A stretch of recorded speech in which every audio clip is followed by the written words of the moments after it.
اسے عربی میں کہتے ہیں مقاطعہ بنی ہاشم، اور اس کو اردو میں جو ہمارے سیرت کی کتابوں میں اس کو لکھا جاتا ہے شعب ابی طالب کی گھاٹی میں آپ صلی اللہ علیہ وسلم کو خاندان سمیت گرفتار اور قید کر دے گا۔ اس عنوان سے یہ سارا اس کا چیپٹر آتا ہے سیرت کی کتابوں میں۔ 7 نبوی تک عام طور پر دعوت چلتی رہی، گویا کہ وہ پہلا مقام ہے، پہلا وہ موقع ہے کہ جب پورے آپ صلی اللہ علیہ وسلم کے قبیلے اور برادری کا سوشل اور معاشی اکنامیکلی اور ہر اعتبار سے بائیکاٹ کیا کہ اس معاہدے کے اندر شامل ان دونوں خاندانوں کے دونوں برادریوں کے ساتھ کسی قسم کا تعلق نہیں رکھا ہے۔ تعلق نہ رکھنے کا مطلب کیا ہے؟ نہ ان کی کسی شادی بیاہ میں شریک ہوا جائے گا، نہ ان کے ساتھ کسی کی شادی کی جائے گی، نہ ان کے ساتھ کسی قسم کا لین دین ہوگا، کوئی خرید و فروخت بھی نہیں کر سکے۔ اور ابو طالب کی ایک آبائی جائیداد اور زمین تھی جو 2 پہاڑیوں کے درمیان تھی۔ عربی میں شعب کہتے ہیں گھاٹی کو، 2 پہاڑیوں کا جو نچلا علاقہ ہوتا ہے اسے کہا جاتا ہے۔ چنانچہ اس جگہ پر آپ صلی اللہ علیہ وسلم کے دونوں خاندانوں کو اس جگہ پر پہنچنے اور جانے پر مجبور کر دیا مکے کے لوگوں نے۔ یعنی مکے کے اندر رہتے ہوئے ان کا سوشل بائیکاٹ، بولنا چالنا چھوڑ دیا، آنا جانا چھوڑ دیا، رشتہ داری نبھانا چھوڑ دی ان دونوں خاندانوں کے تمام افراد کے ساتھ، اور یہاں سے نکلنے پر مجبور کیا۔ چنانچہ یہ دونوں خاندان یہاں سے نکل کر مکے کی آبادیوں سے شعب ابی طالب جو ابو طالب کی آبائی زمین تھی وہاں جا کر انہوں نے پڑا ہوا ان دونوں برادری، اور یہاں تک پھر موقع بنا ابو لہب اتنا سخت دشمنی پر اتر آیا، اس نے مکے کے باہر سے جو قافلے آتے تھے گندم اور اناج لے کر، کیونکہ مکے کے اپنے اندر گندم نہیں اگتی تھی، آج سے کچھ عرصہ پہلے تقریر حضرات جاتے ہیں ان کے علم میں وہاں کی پہاڑیاں،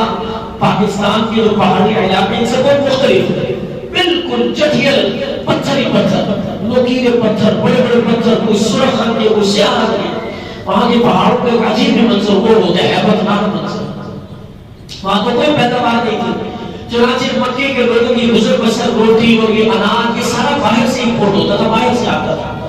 ابو لہب جو بہت بڑا تاجر تھا، اس نے یہ کیا کہ مکے کے باہر سے جتنے قافلے آتے تھے ان سب کے لیے ایک پہرا بٹھایا جو آنے کے راستے تھے وہاں پر، اور ہر آنے والے قافلے کو یہ تاکید کی کہ اس شعب ابی طالب میں جو لوگ جو ہماری برادری کے لوگ گرفتار ہیں ان کو تم نے نہیں فروخت کرنا، ان کو بھوکا پیاسا مرنے دو، ان کو 1 ٹکا بھی جانا کھانے پینے کے لیے انہیں کچھ نہیں دے گا۔ کتنا عرصہ راشن سے گزار، تھوڑا بہت راشن لے کر گئے کچھ جملہ ختم ہو جائے گا، بس پھر یہ مر جائے گا نا، ان کا ارادہ پروگرام یہ تھا۔ چنانچہ ہر آنے والے قافلے کو روکتے، بلکہ ابو لہب نے یہاں تک کہہ دیا تھا، سیرت کی کتابوں میں لکھا ہے آنے والے قافلوں سے ابو لہب کہتا تھا ان کو نہیں بیچنا، جتنی قیمت یہ شعب ابی طالب میں گرفتار لوگ تمہیں دیں گے اس سے ڈبل قیمت ہم مکے والے دیں گے، مہنگے دام میں تم سے اناج خریدے گا، اگر تمہارا اناج نہیں بکے گا تو سارا اناج تمہارے جاتے جاتے آخر میں خود تم سے خریدوں گا، ان کو نہیں دے گا۔ اتنی سخت دشمنی۔ حضرت سعد بن معاذ رضی اللہ عنہ فرماتے ہیں، سعد بن ابی وقاص رضی اللہ عنہ فرماتے ہیں کہ اس موقع پر ایک دفعہ ایسا بھی موقع ہے، چونکہ جو بچے بچے مسلمان 2 قبائل کے علاوہ بھی جو مسلمان تھے جو اسلام کو قبول کر چکے تھے ان کو بھی مکے کے لوگوں نے مجبور کر دیا تھا اسی گھاٹی پر آنے پر کہ یہی آگے وہ بھی زندگی کے دن گزارا، حتیٰ کہ آپ صلی اللہ علیہ وسلم کی جو اہلیہ محترمہ حضرت سیدہ خدیجہ الکبریٰ رضی اللہ عنہ ان کو بھی آنے پر مجبور کر دیا۔ یہ سارے شعب ابی طالب میں بچے بالغ صحابہ فرماتے ہیں اس کے اندر کھانا پینا خوراک پانی سب جب ختم ہو گیا، اتنا ہوتا تھا کہ ماں کی چھاتیوں کا دودھ سوکھ گیا، بچے بلک بلک کر روتے، پیاس سے چیختے چلاتے، ان ظالموں کو ذرا بھی رحم نہ آتا۔ 3 سال تک 7 نبوی 8 نبوی 9 نبوی اور 10 نبوی کی شروع تک 3 سال تک مسلمانوں کو اس جگہ پر قید ہونا پڑا، ہر قسم کا بائیکاٹ، کوئی لین دین نہیں، کوئی تجارت نہیں، کوئی بزنس نہیں، کوئی کھانے کی چیز اندر پہنچانا ممکن نہیں،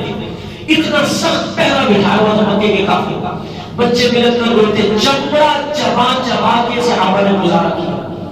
سعد بن ابی وقاص رضی اللہ عنہ کی بات عرض کر رہا تھا، فرماتے ہیں کہ رات کے ٹائم مجھے شدید بھوک لگی، رات کے ٹائم میں نے دانے پر ہاتھ مارا، پھیرا، کوئی سمجھ نہیں آئی کہ کیا ہے، کوئی چیز مجھے تر تر سے یعنی گیلی گیلی سی محسوس ہوئی، میں نے وہ لی اور وہ چبا کر میں نے گزارا کیا، مجھے آخر تک پتہ نہیں چلا کہ وہ کیا چیز تھی جسے میں نے کھا لی۔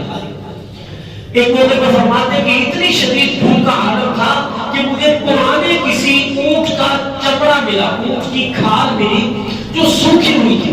وہ میں پکڑ کے لایا اور میں نے دو پتھروں کے درمیان رکھ کے اسے کوٹا، پیسا اور اس کا سفوف پاؤڈر بنا کے پھانک لیا، اوپر سے پانی پیا۔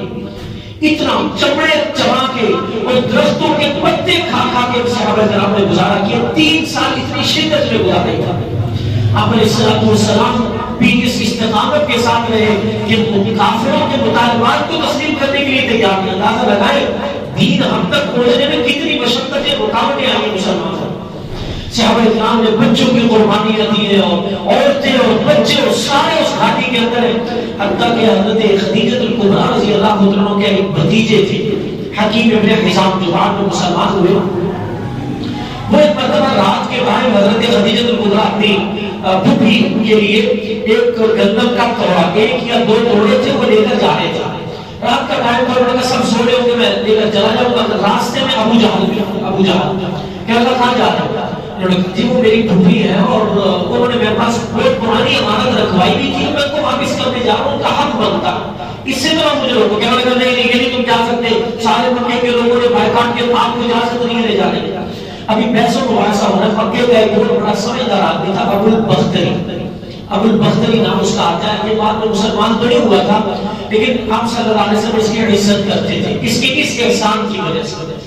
چونکہ اس نے اور بھی کئی موقعوں پر مسلمانوں کا ساتھ دیا تھا۔ ابو البختری نامی بندہ بھی وہاں سے گزرا، اسے دیکھا دونوں کا جھگڑا ہو رہا ہے، کہنے لگا کیا ہوا؟ ابو جہل نے ساری بات بتائی کہ یہ حکیم لے کے جا رہے ہیں، انہوں نے روکا ہے کہ یہ ہم نے بائیکاٹ کیا تو جانے نہیں دیں گے۔ ابو البختری کہنے لگا تو عجیب آدمی ہے، جانے کیوں نہیں دیتا؟ اور اللہ جب دشمن سے بھی دین کا کام لے۔ ابو جہل ابھی بحث و مباحثہ کر رہا تھا، ابو البختری نے وہی قریب ہی گئی، اونٹ کی پرانی چمڑے والی ہڈی پڑی، اس ابو البختری نے وہ ہڈی اٹھائی اور ابو جہل کو دے ماری اور اس کو نیچے لٹا کے اس کے اوپر چڑھ گیا۔ تو جانے بھی دے گا کہ نہیں جانے بھی دے گا؟ تو تیرا باپ بھی یہاں سے بھی جانے دے گا، پیچھے اس کو پیچھے ہٹا کے حکیم ابن حزام اندر لے کر گئے۔ تو بڑی مشقت کے ساتھ تھوڑی بہت چیز کبھی کوئی چلی جاتی تھی، ورنہ 3 سال صحابہ کرام نے اور ان دونوں قبائل نے بڑی شدید قربانی کے ساتھ وہاں گزارا۔ یہ 3 سال آپ صلی اللہ علیہ وسلم کی زندگی کے سب سے لمبی چوڑی قید ہے۔ اچھا آپ یہاں اس بات کا بھی اندازہ لگائیں، کفار مکہ نے گویا ہر حربہ اختیار کی اسلام کی دعوت کے روکنے کو، انفرادی